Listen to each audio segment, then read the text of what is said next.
ഇന്ന് നമുക്കൊരു ഹൽവ ഉണ്ടാക്കിയാലോ? ഞാൻ പണ്ടെപ്പോഴോ ഉണ്ടാക്കിയ ഒരു എക്സ്പീരിയൻസിലാണ് ഞാൻ ഇന്ന് ഹൽവ ഉണ്ടാക്കാമെന്ന് വിചാരിച്ചത്. അപ്പോൾ ആദ്യം തന്നെ അരിപ്പൊടിയും വെള്ളം ഒഴിച്ച് പിന്നെ ഒരു പാനിൽ പഞ്ചസാരയും വെള്ളം ഒഴിച്ച് ഇത് നമുക്കൊന്ന് തിളപ്പിക്കാൻ വെക്കാം. എൻ്റെ അച്ഛന് ഈ ഹൽവ ഭയങ്കര ഇഷ്ടമാണ്. അപ്പം ഞാൻ വിചാരിച്ചു കുറച്ച് കൂടുതൽ ഉണ്ടാക്കാം. അപ്പോൾ ഇതേ സംഭവം തിളയ്ക്കുന്നുണ്ട്. ഇനി നമുക്കിത് പാനിലോട്ടേക്ക് ഒഴിക്കാം. ഇതൊഴിച്ചപ്പം പണി പാളിയോ എന്ന് എനിക്കൊരു ഡൗട്ട് ഉണ്ടായിരുന്നു. അന്ന് ഞാൻ ഇങ്ങനെ തന്നെയാണല്ലോ ഉണ്ടാക്കിയത്. അതിൻ്റെ കിടപ്പ് വശം കണ്ടിട്ട് അത് ശരിയാവാനുള്ള ഒരു ചാൻസും ഞാൻ കാണുന്നില്ല.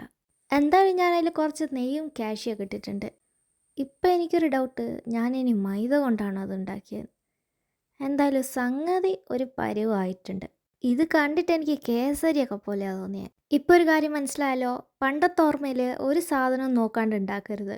ടേസ്റ്റ് വൈസ് നോക്കുമ്പോൾ വലിയ കുഴപ്പമൊന്നുമില്ല. പക്ഷേ ഇതെന്തായാലും ഹൽവ ആയിക്കില്ല.